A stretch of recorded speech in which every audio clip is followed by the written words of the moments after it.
My name is Jeff Hughes. I'm a senior executive analyst with Huntington Copper Moody Maguire, and been with Huntington Copper Moody Maguire for 4 years, and have a total of 15 years experience as an analyst in consulting. What I'm going to cover with you today is some of the best practices as far as accounts receivable is concerned. And quite often when I'm in with a client, what I'll do at some point is ask him what his accounts receivable are. And based on that, I will ask him to go and get me 3 items. One will be the accounts receivable aging summary. Another will be an invoice that we send out to our clients or customers. And lastly, a statement that we would send out to our customers or clients. Now, what I would do first is have a look at the invoice, and I would ask my client, what is the purpose of an invoice? Which is obvious, to let a customer or a client know when to pay us. And quite often on these pages, as in this case, it will say net 30. Now, is that net 30 from when we finished a job? Net 30 from when we got the invoice? Or net 30 from my grandmother's birthday? This particular invoice does not communicate clearly to the client or customer when to pay us. So what I like to do is the largest print on the page should be in a box as close to the middle of the page as you can, or at the bottom of your statement or detail, and it should say payment due, day, month and year, so that we communicate clearly to our customer when to pay us. Now, the next thing I see here is a statement. And on the statement, it says 0 to 30, 31 to 60, 61 to 90, and over 90 days. What's that communicating to our customer? Hey, you don't have to pay us. We got other people out there at 90 days. Why would you pay us on time? It's obviously not a good, clear communication piece. In fact, my recommendation is that we leave this out completely. Now, what is your collection process? When do you call your customer to let him know to pay you or to communicate with it?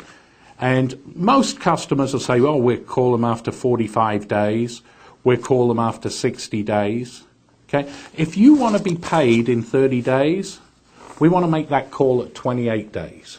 Now, we don't want to use an expensive bookkeeper or controller. We don't want to use an expensive receptionist. In fact, if we could train a parrot to use the telephone and remember enough words, we'd use the parrot. But in this case, we probably need to use a young lady or a young fellow, and somebody that worked part-time and paid pretty close to minimum wage. And when he calls the customer or the client, the caller goes something like this. Hi, this is Mary with HCMM. We did some work for you. We just want to make sure that you're happy with that work and that you're pleased with the work that we've done for you. In other words, it's a quality check. Now, how many of your competition will take the courtesy to do a quality check with your customers or with their customers? But you can. The next thing that Mary might say is, we like to stay ahead of our customer needs and requirements. Is there anything that we should be bidding on or estimating on, or anything that you might need from us over the next 30, 60, 90 days? In other words, it's a sales call. We're going to try and generate some sales, or if there's any interest in reusing our services over the media, we're going to pass it along to the right department, the sales department. The last thing that we're going to bring up is, oh, by the way, I have invoice so-and-so outstanding here. What do you have? In other words, this is the collection part of our call. And we're going to make sure we're on the right page. Now, like everybody else, and like you, when you go through your bills, we go through the bills and we say, that one can wait. That one can wait. Oh, that's that Mary that calls me all the time. And you go into the payment pile.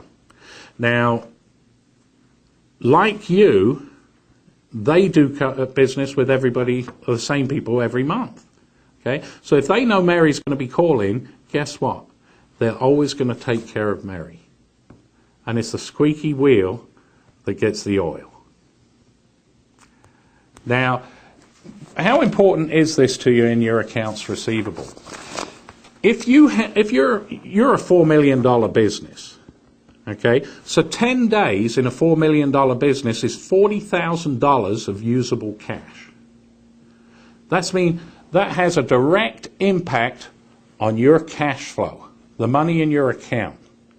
In fact, you're out here at 75 days. If we improve that by 10 days, that's $40,000 of usable cash. If we improve that by 20 days, that's $80,000 worth of usable cash.